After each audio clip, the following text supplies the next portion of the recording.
ಕೊನೆ ತನಕ ಅಂತ. ಈ ಮಾತು ಯಾಕೆ ಹೇಳಿದೆ ಅಂದ್ರೆ, ಈ ಒಂದು ಟೂರ್ನಮೆಂಟ್ಗೆ ನನ್ನ ಕೈಲಾದಷ್ಟು ಮಟ್ಟಿಗೆ ಸಹಕಾರ ಕೊಡ್ತೀನಿ ಅಂತ ಏನು ಎಲ್ಲರೂ ಕೂಡ ಈ ಟೂರ್ನಮೆಂಟ್ಗೆ ಸಹಕಾರ ಕೊಟ್ಟಿದ್ದಾರೆ, ಅವ್ರಿಗೆಲ್ಲರಿಗೂ ಕೂಡ ಭಗವಂತ ಒಳ್ಳೇದ್ ಮಾಡ್ಲಿ ಅಂತ ಈ ಸಂದರ್ಭ ಹೇಳ್ತಾ, ವಿಶೇಷವಾಗಿ ವೇದಿಕೆ ಮೇಲೆ ಎಲ್ಲ ಗಣ್ಯರು ಕೂಡ ಆಸೀನರಾಗಿದ್ದಾರೆ. ಎಲ್ಲರಿಗೂ ಕೂಡ ನಾನು ಸ್ವಾಗತವನ್ನು ಬಯಸ್ಕೊಂತೀನಿ. ಮೊದಲನೇದಾಗಿ ಅಹಿಂದ ಚಳುವಳಿ ರಾಜ್ಯ ಸಂಚಾಲಕರಾಗಿ ಆಯ್ಕೆ ಆಗಿರುವಂತಹ ಜಿ ಒಡ್ಡಳ್ಳಿ ವೇಣುಗೋಪಾಲಣ್ಣನವರು ಈ ಕಾರ್ಯಕ್ರಮದಲ್ಲಿ ಆಸೀನರಾಗಿ, ನಮ್ಮ ಮಂಡಿಕಲ್ ಮಂಜಣ್ಣ ಹೇಳ್ದಂಗೆ ನಿಜ ಅದು, ನಮ್ಮ ಆಂಜನೇಯ ಸ್ವಾಮಿ ದೇವಸ್ಥಾನಕ್ಕೆ 10 ಲಕ್ಷ ರೂಪಾಯಿಗಳನ್ನ ಅವ್ರು ಕೊಟ್ರು. ಯಾವುದೇ ಕಾರಣಕ್ಕೆ ಪೇಪರ್ಗಳಲ್ಲಿ ಮಾಧ್ಯಮದಲ್ಲಿ ಎಲ್ಲೂ ಬಂದಿಲ್ಲ, ನಾನು ನೋಡಿದೆ. ಆದ್ರಿಂದ ಈ ಒಂದು ಟೂರ್ನಮೆಂಟ್ಗೂ ಕೂಡ ಮೊದಲನೇ ಬಹುಮಾನ ಕೊಟ್ಟು ಮತ್ತೆ ಅದರ ಜೊತೆಗೆ ಟ್ರೋಫಿಗಳನ್ನ ವಿತರಣೆ ಮಾಡಿದ್ದಾರೆ. ಅವರಿಗೆ ವೇಣು ನನಗೆ ಮುಂದಿನ ದಿನಗಳಲ್ಲಿ ಆ ಕೂಡುಮಲೆ ಗಣಪತಿ ಆಶೀರ್ವಾದ ಸದಾ ಇರಲಿ, ಬಾಬಾ ಹೈದರ ಸಫ್ದರ್ ಗುರುಗಳ ಆಶೀರ್ವಾದ ಸದಾ ಇರಲಿ, ಅವರ ಆರೋಗ್ಯವನ್ನು ಹೆಚ್ಚಿನ ರೀತಿಯಲ್ಲಿ ಕೊಟ್ಟು ಕಾಪಾಡಲಿ ಅಂತ ಈ ಸಂದರ್ಭದಲ್ಲಿ ಹೇಳ್ತಾ, ಮುಂದಿನ ನಮ್ಮೆಲ್ಲರಿಗೂ ಕೂಡ ಯುವಕರಿಗೆ ನಮ್ಮ ತಾಲೂಕಿನಾದ್ಯಂತ ಪಂಚಾಯತಿ ಆದಂತ ಹೋಬಳಿಯಾದಂತ ಸಹಕಾರ ಖಂಡಿತವಾಗ್ಲೂ ಇರಬೇಕು ಅಂತ ಈ ಸಂದರ್ಭ ಹೇಳ್ತಾ, ಅದೇ ರೀತಿ ನಮ್ಮ ಕಾರ್ಗಿಲ್ ವೆಂಕಟೇಶನ್ ಆಗಿರ್ಬೋದು, ಉಮಾಶಂಕರನ್ ಆಗಿರ್ಬೋದು, ಅದೇ ರೀತಿ ಸೀಗೇನಹಳ್ಳಿ ನಮ್ಮ ಯಾದವಣ್ಣ ಆಗಿರ್ಬೋದು, ಚಲಪತಿ ಯಾದಣ್ಣ ಆಗಿರ್ಬೋದು, ಅದೇ ರೀತಿ ನಮ್ಮ ನಾಗಮಂಗಲ ಹರೀಶ್ ಸರ್ ಅವರು, ರೇಣುಕ ವೆಂಕಟರೆಡ್ಡಿ ನಮ್ಮ ಆತ್ಮೀಯ ಸ್ನೇಹಿತರು ವೆಂಕಟರೆಡ್ಡಿ ಮತ್ತೆ ಲೋಕೇಶ್, ಇನ್ನ ಎಲ್ಲಾ ಸಂಸದರು, ಎಲ್ಲ ನಮ್ಮ ಮುಖಂಡರು, ಯುವಕರು ಎಲ್ಲರೂ ಕೂಡ ಇವತ್ತು 3 ದಿನಗಳ ಕಾಲ ಈ ಕ್ರಿಕೆಟ್ ಟೂರ್ನಮೆಂಟ್ ಅನ್ನ ತಾವೆಲ್ಲರೂ ಕೂಡ ಆಯೋಜನೆ ಮಾಡಿ ಯಾವುದೇ ಗೋಮಗಲಭೆ ಇಲ್ಲದೆ ಎಲ್ಲರೂ ಕೂಡ ಸಂತೋಷದಿಂದ ಈ ಕಾರ್ಯಕ್ರಮವನ್ನ ನಡೆಸ್ಕೊಟ್ಟಿದ್ರಿ. ಅದೇ ರೀತಿ ನಮ್ಮ ಮಂಡಿಕಲ್ ಮಂಜಣ್ಣ ಅವರು ಕ್ರಿಕೆಟ್ ಅಂದ್ರೆ ಅಭಿಮಾನ ಜಾಸ್ತಿ. ತಾಲೂಕಿನಲ್ಲಿ ಯಾವುದೇ ಪಂಚಾಯತ್ ಒಂದು ಹೋಬಳಿ ಆಗಿರ್ಬೋದು, ಎಲ್ಲವೂ ಕೂಡ ಆಸಕ್ತಿಯಿಂದ ಅಲ್ಲಿ ಇದ್ದು ನನ್ನ ಕೈಲಾದಷ್ಟು ಮಟ್ಟಿಗೆ ಸಹಕಾರ ಕೊಡ್ತೀರಿ. ಮತ್ತೆ ಅದ್ರ ಜೊತೆಗೆ ಯಾರು ಸಮಾಜ ಸೇವಕರಿದ್ದಾರೆ ಅವರನ್ನ ಮಾತನಾಡಿ ಒಂದು ಯುವಕರಿಗೆ ಬೆಂಬಲವನ್ನ ನೀಡಿ ಜೊತೆ ಕರ್ಕೊಂಡು ಹೋಗ್ತಿರ್ತಾರೆ. ಇಂತಹ ಮುಂದಿನ ತಿಂಗಳಲ್ಲಿ ದೊಡ್ಡ ಮಟ್ಟದಲ್ಲಿ ಅವರಿಗೆ ಅಧಿಕಾರ ಸಿಗಲಿ. ಅದ್ರ ವಿಶೇಷವಾಗಿ ನಾನು ವೇಣುಗೋಪಾಲಣ್ಣ ಅವ್ರಿಗೆ ಮತ್ತೆ ಅವ್ರ ಕುಟುಂಬಸ್ಥರಿಗೆ ಆ ಭಗವಂತ ಸುಖ, ಶಾಂತಿ, ನೆಮ್ಮದಿ, ಐಶ್ವರ್ಯ, ಆರೋಗ್ಯವನ್ನು ಕೊಟ್ಟು ಕಾಪಾಡಲಿ. ಅದೇ ರೀತಿ ಯಾಕೆಂದ್ರೆ ಒಂದು ಕೈಯಲ್ಲಿ ಮಾಡಿದ್ದು ಮತ್ತೊಂದು ಕೈಗೆ ಗೊತ್ತಾಗಬಾರ್ದು ನಿಟ್ಟಿನಲ್ಲಿ ಅವ್ರು ಮಾಡ್ತಾ ಹೋಗ್ತಿದ್ದಾರೆ. ಅವ್ರಿಗೆ ಮುಂದಿನ ದಿನಗಳಲ್ಲಿ ಇನ್ನೂ ಹೆಚ್ಚಿನ ರೀತಿಯ ಆರೋಗ್ಯವನ್ನು ಕೊಟ್ಟು ನಮ್ಗೆಲ್ಲರೂ ಕೂಡ ಮಾರ್ಗದರ್ಶಕರಾಗ್ಲಿ ಈ ಸಂದರ್ಭ ಹೇಳ್ತಾ, ನಿಜವಾಗ್ಲೂ ಕೂಡ ಕ್ರಿಕೆಟ್ ಟೂರ್ನಮೆಂಟ್ ಯಾರ್ಯಾರು ಭಾಗಿಯಾಗಿದ್ರೆ, ಕ್ರಿಕೆಟ್ ಆಗಿರ್ಬೋದು, ಕಬಡ್ಡಿ ಆಗಿರ್ಬೋದು, ಖೋಖೋ ಆಗಿರ್ಬೋದು, ಒಂದೊಂದು ಮನೆಯಲ್ಲಿ ಒಂದು ಮಗು ಇದ್ರೆ ಸಾಕು. ಯಾಕಂದ್ರೆ ಯಾರಾದ್ರೂ ಗಲಾಟೆಗೆ ಮತ್ತೊಂದಕ್ಕೆ ಮುಂದೆ ಆ ಮಗು ಒಂದೇ ಸಾಕು, ಬೇರೆ ಮನೆಗೆ ಯಾರು ಬೇಕಾಗಿಲ್ಲ. ಯಾಕಂದ್ರೆ ಅವ್ರು ಮತ್ತೆ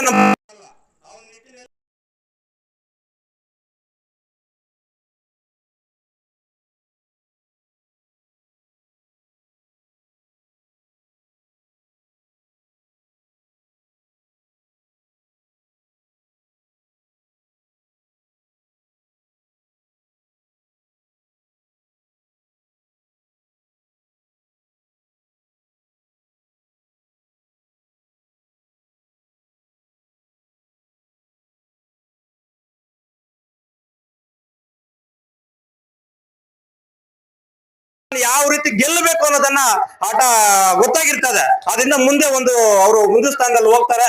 ಎಲ್ಲರಿಗೂ ಕ್ರೀಡಾಪಟುಗಳಿಗೆ ಎಲ್ಲರಿಗೂ ಕೂಡ ಒಳ್ಳೇದಾಗ್ಲಿ ಸಂದರ್ಭ ಹೇಳ್ತಾ, ಮಗದೊಮ್ಮೆ ಸಂಘಚಂದ್ರ ಗ್ರಾಮಸ್ಥರಿಗೆ, ಯುವಕರಿಗೆ, ಏನ್ 51 ಟೀಮ್ಗಳು ನಮ್ಮ ಸಂಘಚಂದ್ರ ಗ್ರಾಮಕ್ಕೆ ಬಂದಿದ್ದಾರೆ. ಎಲ್ಲವೂ ಕೂಡ ತಾಲೂಕಿನಾದಂತ ಇದು ಸಂಘಚಂದ್ರ ಹೆಸರಾಗಿದೆ ಇವತ್ತು.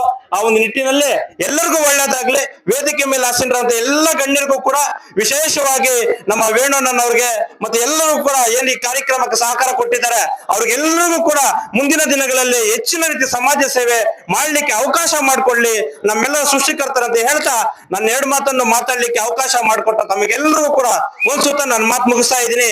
ಜೈ ಹಿಂದ್, ಜೈ ಕರ್ನಾಟಕ ಮಾತೆ. ನಮಸ್ಕಾರ.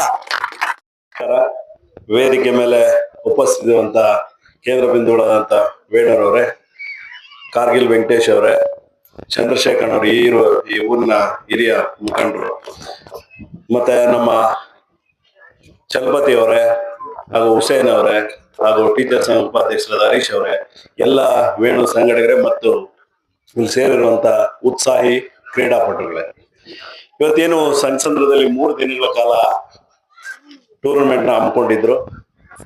ಅದು 3 ದಿನಗಳ ಕಾಲ ಬಹಳ ಯಶಸ್ವಿಯಾಗಿ ನಡ್ಕೊಂಡು ಇವತ್ತು ಅಂತಿಮ ಘಟ್ಟಕ್ಕೆ ತಲುಪಿ ಈಗ ಪ್ರೈಸ್ ಡಿಸ್ಟ್ರಿಬ್ಯೂಷನ್ ಫೈನಲ್ಗೆ ಬಂದು ನಿಂತಿದ್ದೀವಿ.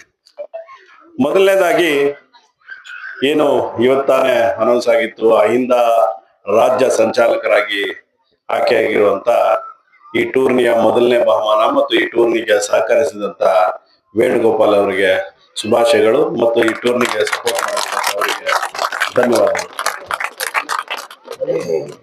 ಏನು ಒಂದು ಆಟವನ್ನ ಗೆಲ್ಲುವುದು ಮಾತ್ರ ಒಂದು ಸಾಧನೆ ಅಲ್ಲ, ಮೊದಲನೇದಾಗಿ ಆಟದಲ್ಲಿ ಪಾಲ್ಗೊಳ್ಳೋದೇ ಕೂಡ ಒಂದು ಸಾಧನೆ ಅಂತಾನೆ ಹೇಳ್ಬೋದು.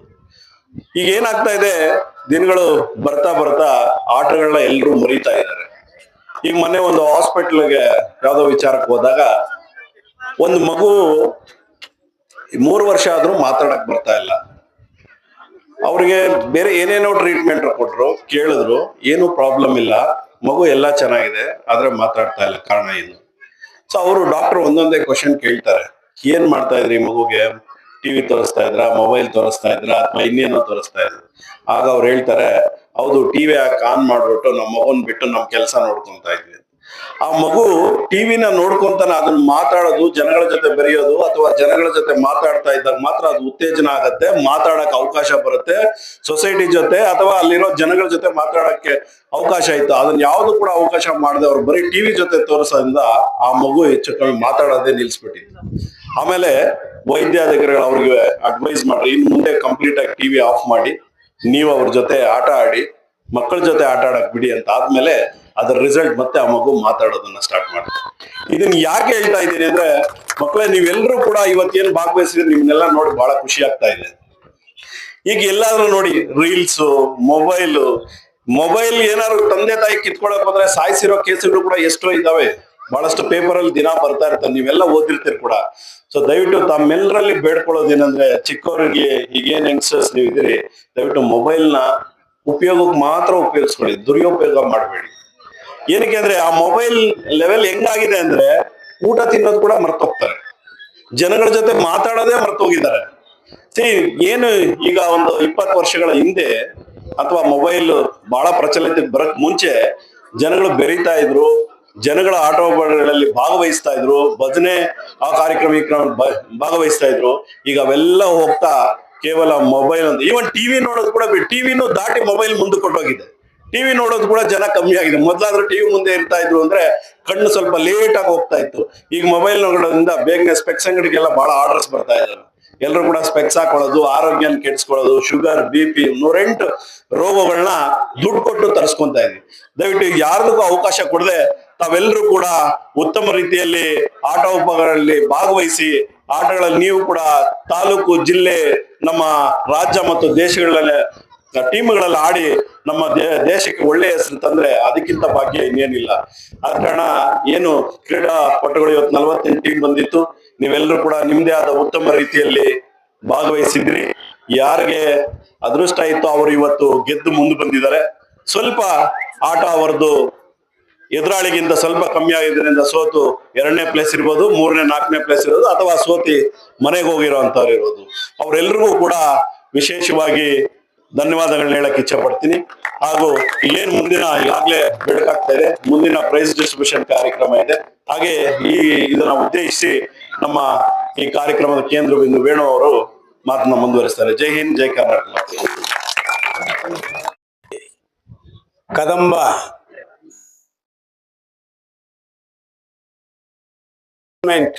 ಆಗಮಿಸಿರ್ತಕ್ಕಂಥ ಎಲ್ಲರಿಗೂ ಫಸ್ಟ್ ಧನ್ಯವಾದಗಳನ್ನ ಅರ್ಪಿಸ್ತಾ ಇದ್ದೇನೆ.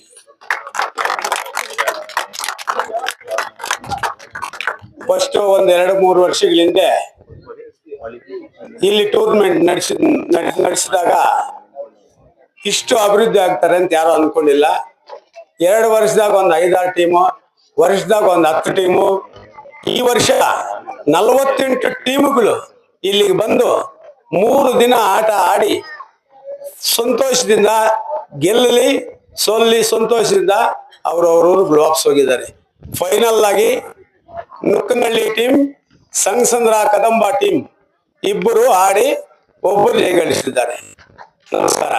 ಇಲ್ಲಿ ಬಂದಿರತಕ್ಕಂಥ ವೇದಿಕೆಗೆ ಬಂದಿರತಕ್ಕಂಥ ಎಲ್ರಿಗೂ ಧನ್ಯವಾದಗಳು ಹೇಳ್ತಾ ಈ ಟೂರ್ನಮೆಂಟ್ಗೆ first prize, second prize, third prize ಅಂತ ಕೊಟ್ಟಿರ್ತಕ್ಕಂಥ ಎಲ್ರಿಗೂ ಧನ್ಯವಾದಗಳು ಹೇಳ್ತಾ ನಾನು ಮಾತು ಮುಗಿಸ್ತಾ ಇದ್ದೀನಿ. ಇರುವಂತ ಪಂಚ ಗ್ಯಾರಂಟಿ ಅಧ್ಯಕ್ಷರಾದಂತ ಉಮಾಶಂಕರನ್ ಅವರೇ ಹಾಗೂ ಕಾರ್ಗಿಲ್ ವೆಂಕಟೇಶನ್ ಅವರೇ ಹಾಗೂ ಎಲ್ಲ ನಮ್ಮ ಹಿರಿಯರೇ ಕಿರಿಯರೇ ಅಣ್ಣ ತಮ್ಮಂದ್ರೆ, ಇವತ್ತು ನಮ್ಮ ಈ ಗ್ರಾಮದಲ್ಲಿ ಸಣ್ಣ ಗ್ರಾಮ ಆಗಿದ್ರು ಕೂಡ ನೀವು ಕ್ರಿಕೆಟ್ ಅನ್ನು ಆಯೋಜನೆ ಮಾಡಿ 48 ತಂಡ ಬಂದಿದೆ ಅಂದ್ರೆ ನಿಮಗೆ ಎಷ್ಟು ಆಸಕ್ತಿ ಇದೆ, ಈ ಕ್ರೀಡೆಯಲ್ಲಿ ಎಷ್ಟು ಆಸಕ್ತಿ ಇದೆ ಅಂತ ಗೊತ್ತಾಗುತ್ತೆ. ಮುಂದಿನ ದಿನದಲ್ಲಿ ನಿಮ್ಮಂತ ಯುವಕರು ಎಲ್ಲ ಕೂಡ ರಾಜ್ಯ ಮಟ್ಟದಲ್ಲಿ, ತಾಲೂಕು ಮಟ್ಟದಲ್ಲಿ, ಜಿಲ್ಲಾ ಮಟ್ಟದಲ್ಲಿ, ಅಂತಾರಾಷ್ಟ್ರೀಯ ಮಟ್ಟದಲ್ಲಿ ಹೋಗ್ಬೇಕಂದ್ರೆ ನಿಮ್ಮಲ್ಲಿ ಒಂದು ಡೆಡಿಕೇಶನ್ ಇರಬೇಕು, ಆಟದಲ್ಲಿ ಆಸಕ್ತಿ ಇರಬೇಕು. ಆಸಕ್ತಿ ಇದ್ರೆ ಸಾಕಾಗಲ್ಲ, ಅದರ ನಿರಂತರ ಪ್ರಯತ್ನ ಇರಬೇಕು. ಇಲ್ಲೇ ಒಂದು ನಮ್ಮ ವಿಲೇಜು ಜೀವಡ್ಡಲ್ಲಿ ಪಕ್ಕದಲ್ಲಿ ಗುಡುಪಲ್ಲಿ ಅಂತ ಒಬ್ಬ ಲಕ್ಷ್ಮೀನಾರಾಯಣ್ ಅಂತ ಇದ್ದಾರೆ. ಅವರು ಅಂತಾರಾಷ್ಟ್ರೀಯ ವಾಲಿಬಾಲ್ ತಂಡದಲ್ಲಿ ಆಟ ಆಡಿದ್ದಾರೆ.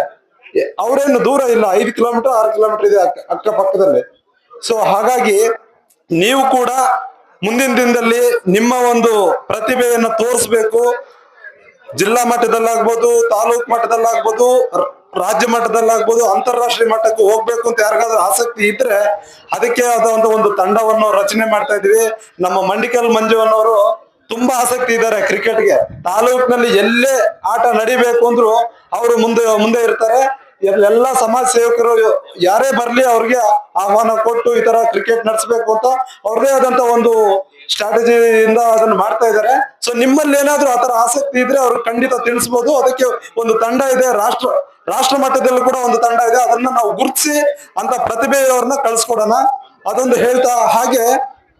ಸೊ ನಿಮ್ಮ ಈ ಒಂದು ಯಾರಿಗಾದ್ರೂ ಆತರ, ಮತ್ತೆ ನಮ್ಮ ಮುಖ್ಯಮಂತ್ರಿಗಳಾದ ಈಗಿನ ಡಿ.ಕೆ. ಶಿವಕುಮಾರ್ ಸಾಹೇಬ್ರವರು ಭಾರತ್ ಜೋಡೋ ಯಾತ್ರೆಯಲ್ಲಿ ಒಂದು ಯುವಕರಿಗೆ ಅಂತ ಒಂದು 10 ಲಕ್ಷ ರೂಗಳನ್ನು ಕೊಡಬೇಕು ಅಂತ ಹೇಳಿ ಒಂದು ಸಂಘ ಮಾಡಿ ಅದಕ್ಕೆ ಭಾರತ್ ಜೋಡೋ ಇದರಲ್ಲಿ ಒಂದು ಅನೌನ್ಸ್ ಮಾಡಿದ್ದಾರೆ, ಹೌದಲ್ಲ?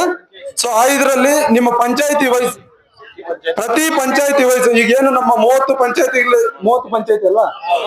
ಪಂಚಾಯತಿಗಳಿಗೆ ನಾವು ಮಿನಿಮಮ್ 10 ಲಕ್ಷ, ಒಂದು ಪಂಚಾಯತಿಗೆ 10 ಲಕ್ಷವನ್ನು ಪಡಿಬಹುದು. ಅದು ನಮ್ಮ ಸರ್ಕಾರದಲ್ಲಿ ಅದನ್ನು ಶೇಖರಣೆ ಮಾಡಲಾಗಿದೆ.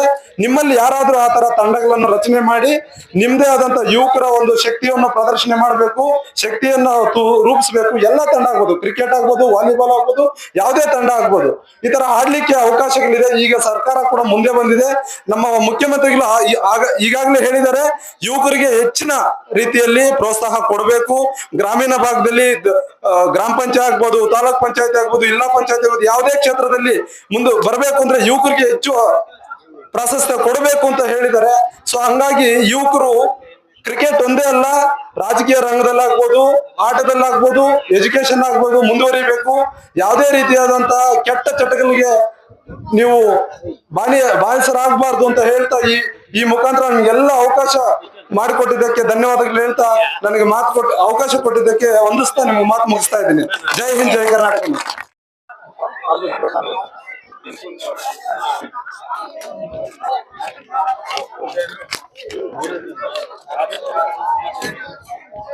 ಏಳು 2026 ಶುಕ್ರವಾರದಿಂದ ಹಿಡಿದು ಇವತ್ತು ಭಾನುವಾರ ತನಕ ನಡೆಯತಕ್ಕಂತ 40 ತಂಡಗಳು, 48 ತಂಡಗಳು ಭಾಗವಹಿಸಿದ್ದು ನಿಮ್ಮ ಮುಳಬಾಗಿಲು ತಾಲೂಕಿನ ಕದಂಬ ಕಪ್ ಸಂಸಂದ್ರ ಇಲ್ಲಿನ ಯುವಕ ಮಿತ್ರರು, ಎಲ್ಲಾ ತರಹದ ನಮ್ಮ ಸಹಕಾರ ಕೊಟ್ಟಿರ್ತಕ್ಕಂಥ ಎಲ್ಲಾ ನಾಯಕರನ್ನು ಕೂಡ ಬಳಸ್ಕೊಂಡು, ಹಾಗೂ ನಮ್ಮ ಹಿರಿಯ ಟೀಚರ್ಸ್ ಕೂಡ ಎಲ್ಲ ಪ್ರತಿಯೊಂದಕ್ಕೂ ಉಪಯೋಗಿಸ್ಕೊಂಡಿರ್ತಕ್ಕಂಥ ನಮ್ಮ ಸಂಘ ಕ್ರೀಡಾಪಟುಗಳು, ನಿಮ್ಗೆಲ್ರಿಗೂ ಕೂಡ ಹೃದಯಪೂರ್ವಕ ಅಭಿನಂದನೆಗಳು. ಜೊತೆಗೆ ಬಹಳಷ್ಟು ನಾಯಕರಿದ್ದಾರೆ, ಅವ್ರ ಬಗ್ಗೆ ಹೇಳ್ಬೇಕಂದ್ರೆ ಸಮಯ ಸ್ಫೂರ್ತಿ ಇನ್ನೂ ಬಹಳಷ್ಟು ಜನ ಇದ್ದಾರೆ. ಈ ವಿಷಯ ಕೇಳ್ತಾ ಇದ್ದೀನಿ ಅಂತ ಶ್ರೀಧರ್ ನನ್ನ ಜೊತೆ ಕ್ರಿಕೆಟ್ ಆಡಿರೋನು 18 ವರ್ಷ. ಶ್ರೀಧರ್ ನನ್ನ ಜೊತೆಲಿ ಆಡಿರ್ತಕ್ಕಂಥ ವ್ಯಕ್ತಿ, ಏನು ಅಷ್ಟಿಂದ ಬೆಳೆಸಿರ್ತಕ್ಕಂಥ ವ್ಯಕ್ತಿ ನಾನು. ಅವ್ರಿಗೆ ಅಂತ 106 ಯುವಕರನ್ನು ಬೆಳೆಸಿ ಒಳ್ಳೊಳ್ಳೆ ಟೀಮ್ಗಳನ್ನು ಮಾಡಿ ಇಡೀ ಬೆಂಗಳೂರು ರಾಜ್ಯದಂತ ಹೆಸರು ಮಾಡ್ತಕ್ಕಂಥ ಚಾಂಪಿಯನ್ಸ್ ಟೀಮ್ ಅಂದ್ರೆ ಒಂದು ಹೆಸರಿದೆ. ಇವತ್ತು ತುಂಬಾ ಖುಷಿ ಆಗ್ತಾ ಇದೆ.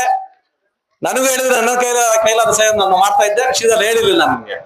ಆದ್ರೂ ಕೂಡ ನಮ್ಮ ಸ್ನೇಹಿತರಾದಂತ ಸಮಾಜ ಸೇವಕರಾದಂತ ವೇಣುಗೋಪಾಲ್ ಅವರಾಗಿರ್ಬೋದು, ನಮ್ಮ ಉಮಾಶಂಕರ್ ಆಗಿರ್ಬೋದು, ಚಲಪತಿ ಆಗಿರ್ಬೋದು, ನಾಗೇಶ್ ಗೌಡ ಆಗಿರ್ಬೋದು, ನಮ್ಮ ಹರೀಶ್ ಅವರಾಗಿರ್ಬೋದು, ನಮ್ಮ ಆಶಾ ಆಗಿರ್ಬೋದು, ಎಲ್ಲ ವೇದಿಕೆ ಮೇಲೆ ಇರ್ತಕ್ಕಂಥ ನಮ್ಮ ಮೋಹನ್ ಆಗಿರ್ಬೋದು, ಪ್ರಕಾಶ್ ಆಗಿರ್ಬೋದು, ಶಂಕರ್ ಅವರಾಗಿರ್ಬೋದು, ಬಹಳಷ್ಟು ಜನ ಇದ್ದಾರೆ. ಇವರೆಲ್ಲ ಪೂರ್ತಿ ಸಹಕಾರ ಕೂಡ ಪ್ರತಿ ವರ್ಷ ಕೂಡ ಇಲ್ಲಿ ಆಟ ಒಂದು ಕಬಡ್ಡಿ ಆಗ್ಬೋದು, ವಾಲಿಬಾಲ್ ಆಗ್ಬೋದು, ಕ್ರಿಕೆಟ್ ಆಗ್ಬೋದು, ಯಾವುದೇ ಒಂದು ಕ್ರೀಡಾ ವ್ಯವಸ್ಥೆ ಮಾಡ್ಲೇಬೇಕು ನೀವು. ಯಾಕಂದ್ರೆ ನಿಮ್ಮನ್ನ ನೋಡಿ ಎಲ್ಲರೂ ಕಲಿಬೇಕು. ಈಗ ಮಾಸ್ಟರ್ ಹೇಳ್ತಾ ಇದ್ರು, ಯಾವುದೇ ಒಂದು ತಂತೆ ತಕರಾರು 3 ದಿವಸ ಬಹಳ ಉತ್ತಮವಾಗಿ ನಡ್ಸ್ಕೊಂಡ್ ಬಂದಿದ್ದೀರಾ. ಇದೇ ರೀತಿ ನೀವು ಆಡ್ಕೊಂಡು ಇಡೀ ತಾಲೂಕಿನಾದ್ಯಂತ ಇರ್ತಕ್ಕಂಥ ಎಲ್ಲ ಯುವಕರು ಕೂಡ ನೀವು ಸ್ಫೂರ್ತಿ ಆಗ್ಬೇಕು. ನೀವು ನೋಡ್ತಾ ಇದ್ದೀರಲ್ಲ, ಬಹಳಷ್ಟು ಗಣ್ಯ ವ್ಯಕ್ತಿಗಳು ಕ್ರಿಕೆಟ್ ಅಲ್ಲಿ ಇರ್ತಕ್ಕಂಥ ಘಟಾನುಘಟಿಗಳು. ಯಾವ್ದೋ ಒಂದು ಪಿಳ್ಳೆ ನೆನ್ನೆಲ್ಲ ಮನ್ನ ಬಂತು, ವೈಭವ್ ಸೂರ್ಯವಂಶಿ ಅಂತ. ಇವತ್ತ ಕ್ರಿಕೆಟ್ ಅಂದ್ರೇನೆ ವೈಭವ್ ಸೂರ್ಯವಂಶಿ ಅಂತ ಹೇಳ್ತಾ ಇದ್ದಾರೆ. ಆ ರೀತಿ ಬೆಳೆದೋಟ ಹುಡುಗ. ಆ ರೀತಿ ನಿಮ್ಮಲ್ಲಿ ಯಾರೋ ಒಂದು ಬೆಳ್ಕೊಂಡು ಹೋಗ್ಬೇಕು ಮುಂದಕ್ಕೆ. ಇಂಥ ನಾಯಕರ ಸಹಕಾರ ಯಾವತ್ತೂ ಇರುತ್ತೆ ನಿಮ್ಗೆ. ಅದೇ ರೀತಿಯಾಗಿ ನೀವು ಕೇಳಿದ ತಕ್ಷಣನೇ ನಮ್ಮ ಮೆಡಿಕಲ್ ಮಂಜುನಾಥ್ ಅವರು ಇಲ್ಲಿ ಬಂದು ನಿಮ್ಗೆಲ್ಲ ಸಹಕಾರ ಕೊಟ್ಟು, ಜೊತೆಗೆ ಶ್ರೀಧರ್ ಅವರು, ನಮ್ಮ ಪ್ರಥಮ ಬಹುಮಾನ ನಿಮ್ಮ ನೆಚ್ಚಿನ ಸಮಾಜ ಸೇವಕರು, ನಮ್ಮೆಲ್ಲ ಅಚ್ಚುಮೆಚ್ಚಿನ ಸೋದರರಾಗಿದ್ದಂಥ ವೇಣುಗೋಪಾಲ್ ಅವರೇ, ನಿಮ್ಮ ಒಂದು ಈ ಸಹಕಾರ ಹಂತ ಹಂತವಾಗಿ ಈ ತಾಲೂಕಿನಾದ್ಯಂತ ಎಲ್ರಿಗೂ ಕೂಡ ಇಂಥ ಸ್ಫೂರ್ತಿಯನ್ನು ಕೊಡುತ್ತಾ, ಈ ತರಹದ ಒಂದು ಪಂದ್ಯಾವಳಿಗಳಿಗೆ ಪ್ರತಿ ಪಂಚಾಯತಿಲೂ ಕೂಡ ನೀವು ಸಹಕಾರ ಮಾಡ್ಬೇಕಂತ ತಮ್ಮೆಲ್ಲರ ಪರವಾಗಿ ನಾನು ರಿಕ್ವೆಸ್ಟ್ ಮಾಡ್ತಾ ಇದ್ದೀನಿ ಅವ್ರಿಗೆ. ಇದೇ ಅಲ್ಲ, ಬೇರೆ ತರಹದ ಮಕ್ಕಳಿಗೆ, ವಿದ್ಯಾರ್ಥಿಗಳಿಗೆ, ಬಡವರಿಗೆ, ದೀನದಲಿತರಿಗೆ, ರೈತರಿಗೆ ತಮ್ಮಲ್ಲಿ ಆಗುವಂತ ಸೇವೆನಲ್ಲಿ ಕೊಡಬೇಕಂತೇಳಿ ಇವತ್ತು ತಮ್ಮ ಮೂಲಕ ನಾನು ಅವ್ರಿಗೆ ಹೇಳಕ್ ಇಷ್ಟಪಡ್ತೇನೆ. ಅದೇ ರೀತಿಯಾಗಿ ನಮ್ಮ 23 ಅಭ್ಯರ್ಥಿ ಆದಿನಾರಾಯಣ ಅವ್ರು ಬರಬೇಕಾಗಿತ್ತು, ಕಾಲಾಂತರದಿಂದ ಬಂದಿರಲ್ಲ. ಅವರು ನನ್ನ ಮಧ್ಯಾಹ್ನ ಎಬ್ಣಿಯಲ್ಲಿ ಹೇಳ್ತಾ ಇದ್ರು ಬರ್ತೀನಿ ಅಂತ ಹೇಳಿ. ಸಮಯ ಅವ್ರಿಗೆ ಬಹಳಷ್ಟು ಅಭಾವ ಇರೋದ್ರಿಂದ ಅವ್ರು ನಮ್ಮನ್ನ ಕಳಿಸಿ ಕಡೆ ಹೋಗಿದ್ದಾರೆ. ಇದೇ ರೀತಿ ನೀವು ಮುಂದುವರಿಸಿ. ಇನ್ನು ನಮ್ಮ ನಾಯಕರು ಮಾತಾಡಿದ್ದಾರೆ, ಅವರ ಒಂದು ಸ್ಫೂರ್ತಿ ಕೂಡ ನಿಮ್ಗೆ ಇರಬೇಕು. ಇಂಥ ಒಂದು ಟೂರ್ನಮೆಂಟ್ ನಡಿಬೇಕಾದ್ರೆ ನಿಮ್ಮ ಊರಿನ ನೀವು ಒಂದು ಲಿಸ್ಟ್ ನೋಡಿದೆ ನಾನು. ಎಲ್ಲಾ ನಮ್ಮ ಹಿರಿಯ ನಾಯಕರು, ಟೀಚರ್ಸ್, ಅವರು ಈಗ ರಾಜಕೀಯದಲ್ಲಿ ಇದ್ದಾರೆ. ಪ್ರತಿಯೊಬ್ಬರು ಕೂಡ ಪ್ರತಿಯೊಬ್ಬರು ಕೇಳ್ತಾ ಇದ್ದಾರೆ ನಮ್ಮ ಅನ್ನದಾನ, ನಮ್ಮ ಚಂದ್ರಶೇಖರ್ ಅವರು. ಜೊತೆಗೆ ಇನ್ನೊಬ್ಬ ಹೆಡ್ ಮಾಸ್ಟರ್ ಟೀಚರ್ ಸೀನಾಣಪ್ಪಳು, ಅವರು ಕೂಡ ನಿಮಗೆ ಪೆಂಡಾಲು, ನಮ್ಮ ಶ್ರೀಧರ್ ಅವರು ಯುವ ನಾಯಕರಾಗಿ ನಮ್ಮ ಕೆಲವು ಮೆಟೀರಿಯಲ್ಸ್ ನಮ್ಮ ಕ್ರಿಕೆಟ್ ಆಡಲಿಕ್ಕೆ ಅದಕ್ಕೆಲ್ಲ ವ್ಯವಸ್ಥೆ ಮಾಡಿದ್ದಾರೆ. ಅದೇ ರೀತಿಯಾಗಿ ಪ್ರತಿ ವರ್ಷ ಕೂಡ ಇದೇನು ನಡೀಲಿ ಅಂತ ಹೇಳಿ ನಿಮ್ಮ ಕದಂಬಾಜ ಒಂದು ಟೀಮ್ ಇವತ್ತು ಏನ್ ಜಯಗಳಿಸ್ತಿದೆ, ಇಂಥ ಜಯಗಳನ್ನ ಪ್ರತಿ ವರ್ಷ ಕೂಡ ಎಲ್ಲಾ ಕಡೆ ನೀವು ವಿಜೃಂಭಿಸಿ ಒಳ್ಳೆ ಒಂದು ಪಟುಗಳಾಗಿ, ಕ್ರೀಡಾಪಟುಗಳಾಗಿ ಮುಂದುವರಿಬೇಕಂತ ಹೇಳಿ ಈ ಎಡಮಾತನಾಡಲು ಅವಕಾಶ ಕೊಟ್ಟಂತ ತಮ್ಮೆಲ್ಲರಿಗೂ ನನ್ನ ಹೃದಯಪೂರ್ವಕ ಅಭಿನಂದನೆ. ದಿವಸ ಜೈ ಭೀಮ್, ಜೈ ಕರ್ನಾಟಕ.